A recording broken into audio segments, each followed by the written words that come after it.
Hello students, welcome to my channel. In this video, we are going to discuss some concept, some phenomenon of black body radiation, photoelectric effect and spectra. Light spectra, you can see the electromagnetic radiation. So here, by considering the photonic level of light, that means the particle nature of light, that we know that light is having two kinds of nature, that is wave nature and particle nature. So considering particle nature of light, we can explain black body radiation, photoelectric effect and spectra. Now let us discuss these kinds of phenomena by using animation. Given by Max Planck in 1900. So in 1900, it was a scientist named Max Planck who discovered these kinds of phenomenon.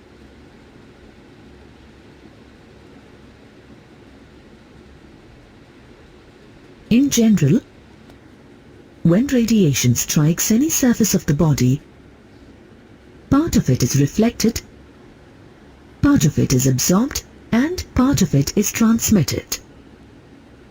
For example, very easy point, sunlight से जो भी raise आएंगे, जो भी waves आएंगे, जो हम दो टर्म लेंगे, सनलाइट से जो भी पार्टिकल गिर रहे हैं या भी जो भी फोटॉन्स गिर रहे हैं, इसको हम डिस्कस करेंगे. What are the photons actually? जो भी लाइट गिरती है, उसकी रेज गिरते हैं, कुछ तो किसी सरफेस से सीधे सीधे क्या हो जाते हैं, सीधे सीधे ट्रांसफ़र हो जाते हैं, कुछ रिफ्लेक्ट हो जाएंगे, कुछ डिफ्रैक्ट हो जाएंगे. पहले देखें. when an iron rod is heated, at first it turns red. Noted.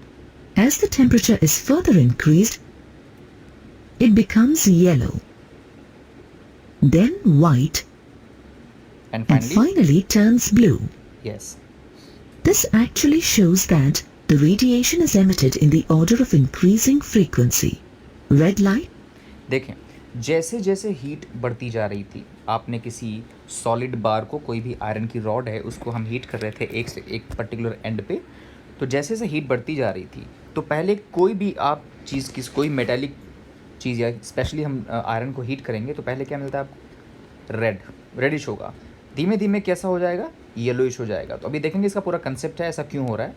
Then क्या हो जाता है? Greenish, and then like ocean blue, and then finally blue and purple, right.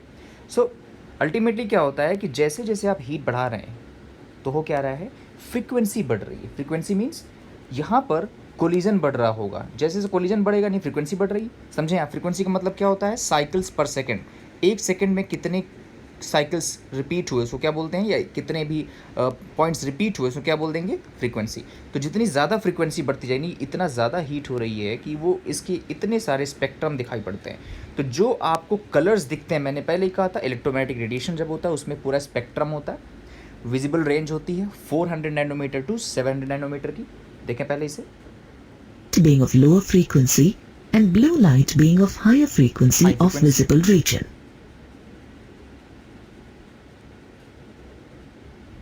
On the contrary, an ideal black body is a perfect absorber and emitter of radiation. Note A the points. blackened metallic surface or a hollow sphere blackened inside with a small opening behaves almost as a black body. Any type कोई sphere हो, पूरी तरह से black हो, right, और एक बहुत ही छोटी सी ओपनिंग जो कि आपको दिख रही है हमारे एनिमेशन में. अगर ऐसा कुछ होता है, किसी भी तरह का बॉल हो, कुछ भी हो, पूरी तरह से सॉलिड हो, तो क्या दिखाई पड़ेगा, कैसा जान पड़ेगा वो अंदर से? of radiation that enters this small opening gets reflected multiple times within the sphere until all the energy is absorbed. Yes, that is Thus, body. a black body is not only a perfect absorber of radiant energy, but also a perfect radiator. दोनों ही चीज़ें एक साथ हो Black रही हैं. body radiates the maximum amount of energy at a given temperature. Note that it radiates the same amount of energy it has absorbed. बहुत interesting point है.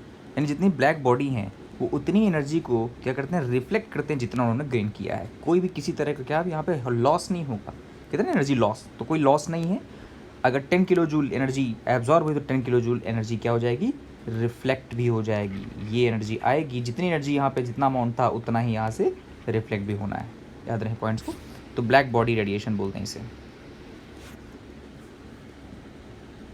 From the graph shown here, Note the it point. is visible that at a given temperature, the intensity of radiation emitted increases with decrease in wavelength, Note the points.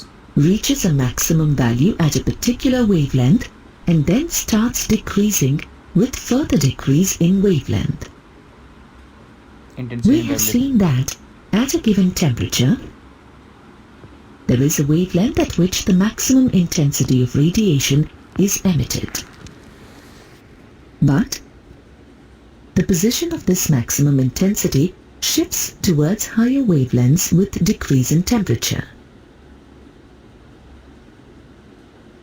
These observations could not be explained by the electromagnetic wave theory of light. To account for these experimental observations, Max Planck in 1900 proposed that radiant energy is emitted or absorbed discontinuously in the form of discrete packets Yes. or bundles of energy and not continuously. This चलो ध्यान से देखें, तो Maxwell का जो पहला posture था, यानी उनकी जो थ्योरी थी, वो क्या कह रही है, मैक्स प्लैंक की, जो आज से 120 साल पहले की बात है, 120 years before, what he discovered, जो भी वेव आ रही है, यानी कि सनलाइट से जो भी वेव गिर रही होगी, कैसी गिर रही है, कह रहे हैं ये कंटिन्यूस नहीं है, जैसे ये दिख रहा है ना, ये कॉन्टिन्यूस ऐसे चल रहा है, ये कॉन्टिन्यूस वेव नहीं है, कॉन्टिन्यूस वेव नहीं है, वो कैसा है, कुछ बंडल्स में है, यानी कि ये वेव्स कॉन्टिन्यूस होकर क्या है, डिस्क्रीट्स हैं। ये डिस्क्रीट मतलब ये देखें, छोटे छोटे पे क्या है, पैकेट्स में है, अगर हम इसको ऐसे कट कर दें तो ये मिलेगा आपको ऐसे, तो ये एक पैकेट है। Now this wave packet, this can be called as this wave packet, this wave packet, this wave packet, and you can call it bundle of light, and you can call it just quanta. You can call it quanta, or you can also call it a photon. क्या बोल सकते हैं इसे, a photon.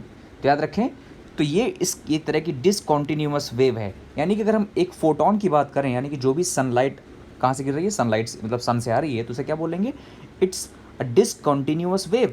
Discontinuous wave can also be called as photon, packet of light or bundle of light. तो ध्यान से देखें, sunlight से क्या गिरते हैं, बंडल से गिरते हैं, ये देखें, these are the bundles, 1 2 3 and so on, correct? That means ये देखें, यहाँ पे क्रॉस करके दिखाया, यानी कि ये ऐसा कॉन्टिन्यूअस वेव नहीं होती है, वो पैकेट्स में होते हैं, तो ये पूरा कंसिडरेशन है इसका।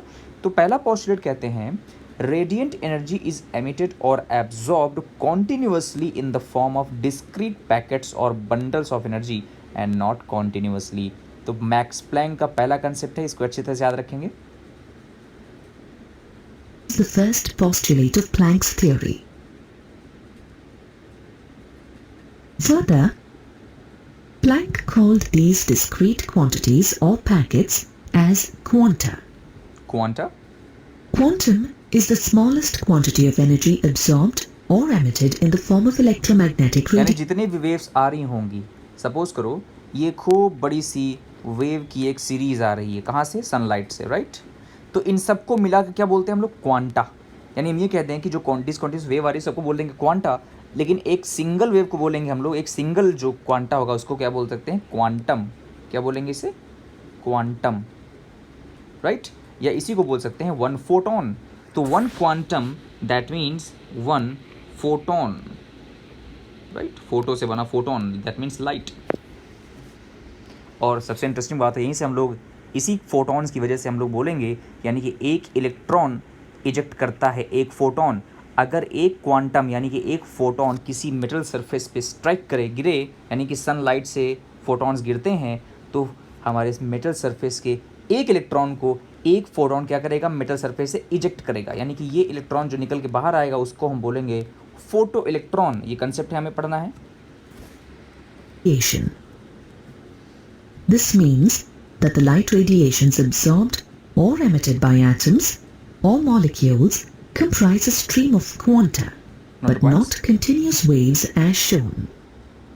देखें, यानी कि अभी आपने एक चीज़ देखी कि कुछ, ये मान लो इलेक्ट्रॉन है, राइट? इलेक्ट्रॉन, ये जो इलेक्ट्रॉन अभी आप यहाँ देख रहे हैं, पहले कहाँ था ये ये पहले क्या था, डीसेलेरेटेड था, यानी कि ये अपने लोएस्ट लेवल पे था। लेकिन जैसे ही कुछ क्वांटम इसके ऊपर गिरे, एक क्वांटम ये, दूसरा क्वांटम ये, कुछ पैकेट्स गिरे, तो एक्साइट होकर कहाँ आया, इस लेवल पे आया, उसके बाद और गिरे तो क्या आया, एक्साइट होकर यहाँ आ गया। यानी कि अगर किसी मेटल सरफेस यानी एटम्स में इलेक्ट्रॉन्स यानी फोटॉन्स गिरते हैं तो वो इलेक्ट्रॉन जंप होकर अपने हायर लेवल पे चला आता है, राइट। इसे समझेंगे यहाँ से एनिमेशन से, देखें। According to the second postulate, the amount of energy associated with the quantum of energy is proportional to the frequency of radiation. Yes. E is proportional to nu, or E equals h multiplied by nu. देखें, ultimately क्या बताया, amount of energy, कितनी energy है, समझे ज़रा। Amount of energy associated with the quantum of energy is proportional to the frequency of radiation. बड़ी interesting बात है। अभी हमने कहा कि जो भी सनलाइट से, सपोज करो सन है, राइट, सनलाइट से जो भी क्या निकल रहे हैं, जो भी फोटॉन्स, यानी यूँ कहते हैं ये क्या आ रहे हैं, these are called the photons, इसको आप लाइट बोलते हैं। लाइट के पैकेट्स, एक पैकेट ये, दूसरा पैकेट ये, तीसरा पैकेट ये, ऐसे देखें तो क्या दिख रहा है, छोटे छोटे पैकेट्स दिख रहे हैं आपको। अभी हम पहले क्या देखते थे, पहले हम क्या समझते थे, पहले जस्ट मैक्स प्लैंक के पहले लोग क्या समझते थे कि लाइट से ऐसे ऐसे पूरी वेव आ रही है, राइट। बाद में इसको एक्सपेरिमेंटली सॉल्व किया किसने, मैक्स प्लैंक ने। प्लैंक का पहला आपने देखा, दूसरा पोस्टुलेट क्या देखा कि अमाउंट ऑफ एनर्जी, कितनी एनर्जी है, किसी भी एनर्जी, अगर किसी हम क्वांटम की एनर्जी निकालें, एक फोटोन की एनर्जी निकालें तो क्या होगा, तो energy is equal to nu, यानी फ्रीक्वेंसी के प्रोपोर्शनल है। अंडरस्टूड हुआ, सही बात है। फ्रीक्वेंसी जितनी ज़्यादा फ्रीक्वेंसी होगी उतनी ज़्यादा एनर्जी होगी, that means more the frequency more the energy. Understood हुआ भाई। अब यहाँ पर एक प्रोपोर्शनलिटी साइन हटाकर हमने क्या लगाया, एच। एच क्या दिखाता है, ये दिखाता है प्लैंक्स कांस्टेंट, जिसकी एक फिक्स्ड वैल्यू होती है, करेक्ट। इसे पहले समझ लें, ये where E is the energy of the radiation, H is the Planck's constant 6.625 into 10 to the power of minus 34 joule second, and nu is the frequency of radiation. To write this equation in terms of velocity and wavelength, substitute the equation 2 that nu is equal to c divided by lambda in the above equation. Hence, the resultant equation is E is E. बड़ी interesting point है। यहाँ से आप देखें calculations कैसे होंगे। Energy of any photon और energy of any quantum is equal to E is proportional to h nu. Understood है। चलें, अब E इज इक्वल टू कैसे करेंगे, प्रोपोर्शनलिटी साइन को हटाएंगे ये वाला, और क्या आ जाएगा वहाँ पर, प्लैंक्स कांस्टेंट से मल्टीप्लाई कर देंगे। यानी किसी भी क्वांटम की फ्रीक्वेंसी को प्लैंक्स कांस्टेंट से मल्टीप्लाई कर दो तो क्या निकल के आगे जाएगा, उस फोटोन की एनर्जी। अंडरस्टूड है। ओके, तो एनर्जी ऑफ रेडिएशन ये हो गया, प्लैंक्स कांस्टेंट वैल्यू अंडरस्टूड ये हो गई। अब देखें फ्रीक्वेंसी का फॉर्मूला क्या होता है, frequency, this is the frequency, new, this is new, इसको लिखते हैं एन यू, होता क्या ये फ्रीक्वेंसी। तो फ्रीक्वेंसी क्या होता है, सनलाइट की स्पीड, या ये कह लें light speed divided by wavelength. याद रखेंगे, light speed divided by wavelength. तो अब यहाँ पर न्यू की जगह पर जो भी न्यू की वैल्यू वहाँ पर क्या रख देंगे, सी बाई लेमडा। तो वैल्यू क्या हो जाएगी, E is equal to h into c by lambda. ये आपका फाइनल डेरिवेशन आएगा। ओके, पहले समझ लें यहाँ से, equal to h multiplied by c divided by lambda.